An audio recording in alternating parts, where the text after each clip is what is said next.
Screen visible? Yes, Praveen. Yes. Okay, so Yes, the sir. agenda for today is about Salesforce Summer 22 updates. I have listed down to discuss about some of those updates. And let's start with the introduction of Salesforce GraphQL API.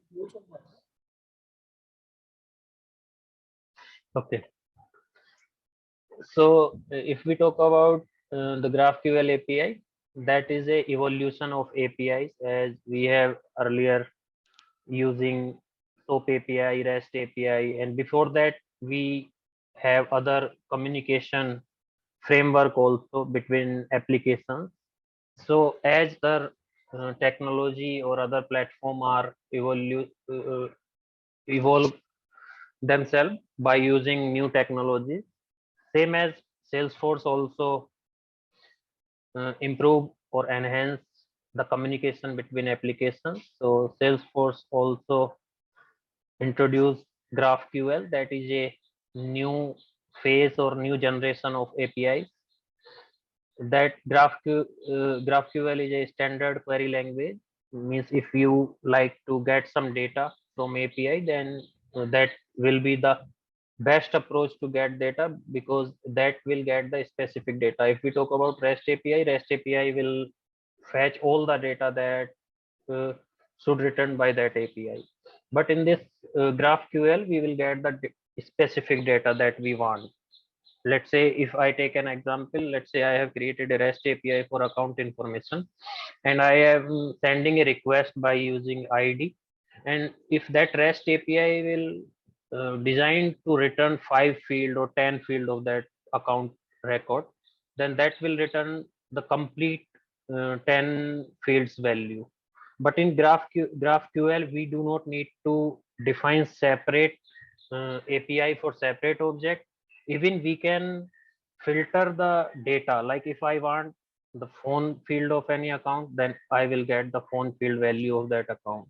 If I want 5 other fields that I will define in my GraphQL payload or the body, then I will get that value, specific value, not all the value from that object.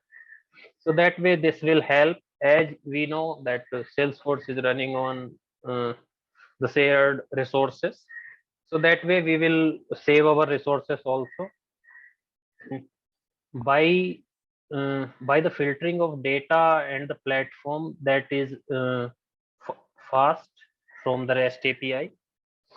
So that way we will improve our integrations and communication between applications.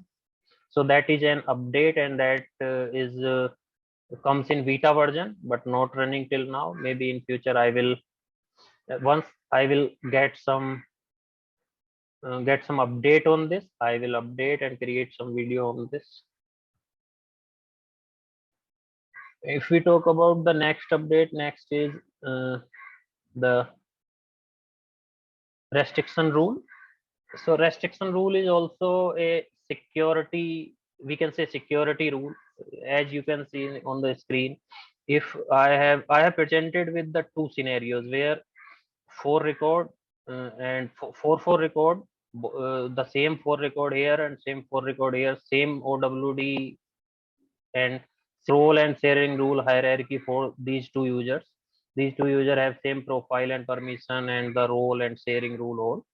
But if we put the restriction rule based on that object on a specific criteria, then this user will see only 2 records because of that criteria. That criteria maybe, let's say if my username is Pavit and my department is IT, and I have created a restriction rule that if any record department is IT, then if the user department, user department means user, let's say user have a department field and that value is IT, and the record also have a department field that is also have a same value, and that criteria I have put that in restriction rule. So based on that restriction rule, if that record fulfill that criteria, that will be able to the user too, because because of that restriction rule, record will uh, visible to the user by applying that restriction rule filter. So that way we can more secure and made more filter on the on security level and record level. Till now we need to create a sharing set or need to assign that sharing set to a specific user. That is a bit hectic task, but by defining that restriction rule we can secure our data more easily. If OWD is public So read write, then also the restriction is there. you are not audible, Sunil. Hello, sir. My question is, if OWD is public read write, and it means visible for all, then also the restriction will work. Yeah, restriction will apply based on the criteria that we applying on the object level, and on the object level we are defining the value from the user record also. Let's say user record Okay. have a department field and the same value in any field or any other pick list value that we have on record, and we are mapping that criteria as we have in workflow rule and in process builder, where we define criteria. If you see how we can define the criteria, we will take the one field of that object and we will take the field reference of user object, and by taking that field reference, if both value is equal, then that record will be visible. If you like to see like where this where we can create that restriction rule, we can create, let me show you. Yeah.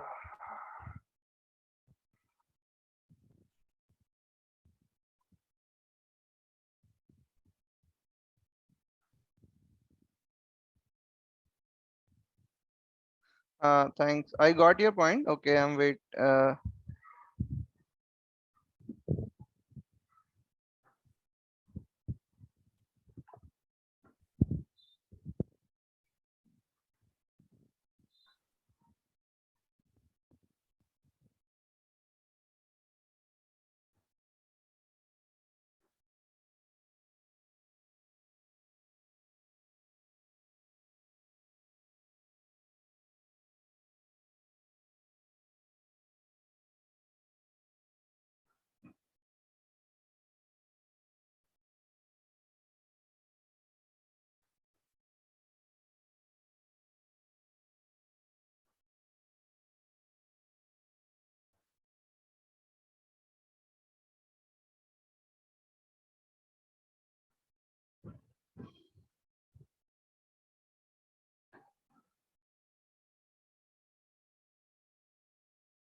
Search for task. Yes, sir. Because that restriction rule are available on limited object as of now. Maybe in future Salesforce will expand that criteria also. Okay, sir. I totally understand this thing. So if you see here, I have created a restriction rule and that have user criteria. User criteria means field the user title. So the title is comes from the user object and it is equals to manager. I have defined a static value here. Let's say if manager user title value is manager and the record owner is user id. Let's say if record owner is the user that is seeing the record and the title is manager, then that way it can see the task. If that user not fulfill that title criteria, then that task will be not visible to that user. So if you like to create any restriction rule, we can create, I think 5 is the limit to create restriction rule, but one restriction rule is active one time. Let's say you have created 4 5 restriction rule, one restriction rule will be active at a time. No, two. Yeah, two rule can be active at a time.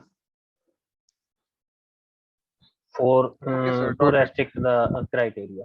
Okay, so let's move to the slide.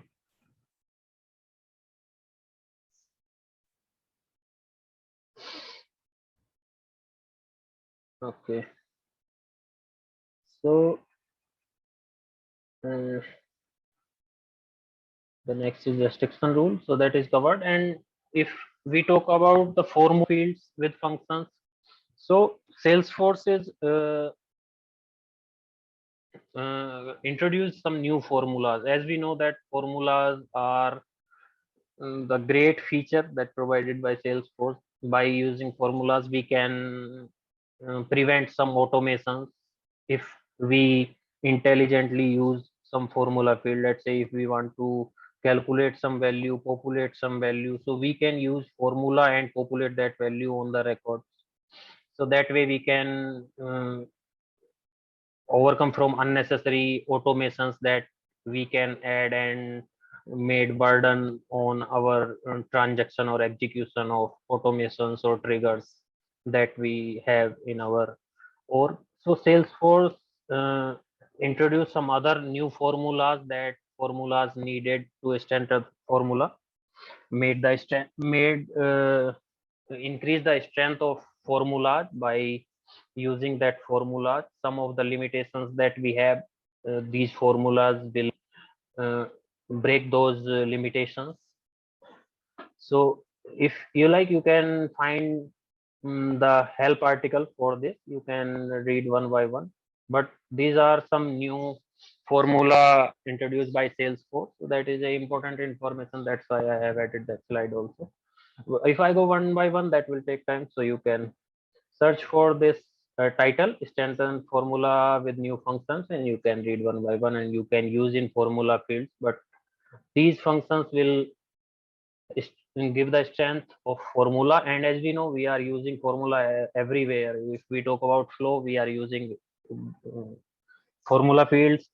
If we are using any out of the box feature that do any automation or any update or any logic calculation, then formula is a very important factor for that. So these formula functions will help in that area. So let's go to the next slide. So flow, as everyone knows that Salesforce is promoting flow aggressively. And as I seen the updates from Salesforce about flows, I can understand that why Salesforce is promoting the flow. So as earlier, we have some other automation tools as workflow, process builder, and approval process, and even the assignment rules, escalation rules. But those legacy automation tools have some limitations, and because of some limitations, we those automation tool cannot fulfill our requirement. But flow is have a uh, area of to explore and have the ability to do anything in Salesforce if we talk about automation.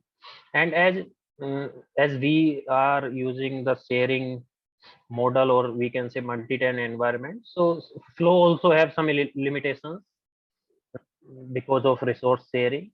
So if we consider the limitations of flow, so we can create any possible solution for any automation or user guide or anything.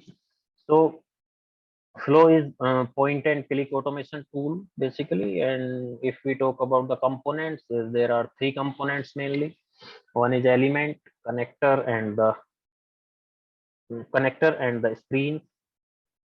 So if we talk about element, all the elements are the definition of those formulas or any screen, assignment, decision loop, everything comes under that. Connector is provide a execution flow or a direction to that flow, where is that execution will go. So if we talk about types of flow, basically there are two types of flow: screen flow and auto launch flow. If we go in broad perspective, then there are lots of type of flows available, but all sum up will these two types. So basically, these are the core types of flows. So that is the flow introduction and why Salesforce is promoting flow. And one other reason, if we can say, as everyone knows that the legacy automation tools are going to retire. The retirement reason is that if we have more than one tools for the same feature, then the most important point is the deciding factor, what I need to use if I am going to do any automations. So instead of have more than one tool is enough and have all the capabilities, and that tool overcome all the limitations those we have in earlier automation tools. So that's why Salesforce uh, promoting flow and retiring those legacy automation tools in, I think, in 23 first update, if we can say. So you can use existing legacy automation tool, but you cannot create new. If you like to migrate them, you can create a flowchart and consolidate all your functionality and features in a single flowchart, and by using that flowchart consolidate the functionality and create a single flow or more than one flow. So if we talk about flow, that will also take more time and have lots of things to discuss on flow also. So let's move on to the next slide, that we have 2 points that introduced in summer 22, the new updates. So the first update is flow integration and RPA. So flow integration is a integration tool that is introduced by MuleSoft or implemented by MuleSoft, that is available in MuleSoft. But by using install that from MuleSoft Composer from App Exchange, you can use that tool also to use the flow integration and RPA also. So that is paid and comes with an extra cost or an extra license based on the license you have, and you can take the license for that tool also. If you install that MuleSoft Composer, have lots of feature for integration and automation. And if we talk about RPA, robotic process automation, that is a AI tool, we can say AI tool that automatically select the next expected automation that comes from the user monotonous task that doing by user manually and daily task. So that RPA will create an automation based on the daily manual task, those take time of that user. But if we implement the RPA, flow RPA by using MuleSoft Composer, those tasks will be automatically executed by the flow. And in the flow, that way we can uh, save time of the user, and save time is saving money. So these are the two important tools or the features of flow that will introduce in summer 22 as a beta. But to use them, we need to give some extra cost also. So that these are the two flow updates. And if we talk about flow orchestration, orchestration is also a enhancement or upgraded version of approval process. So approval process, if we know, or you know earlier, that approval process used to get the approval on some specific record or some specific automation, where we get approval from our role hierarchy or any user of groups to automate the records.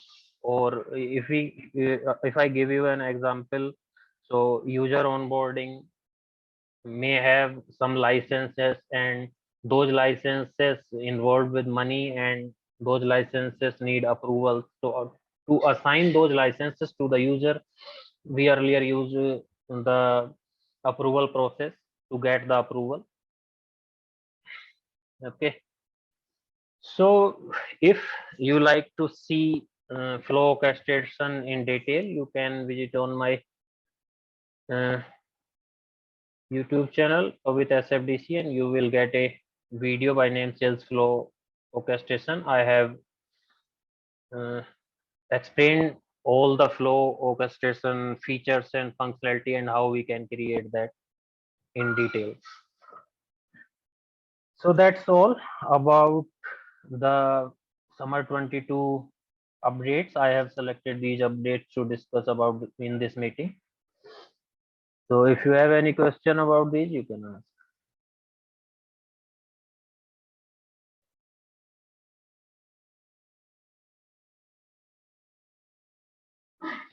That's all from my side.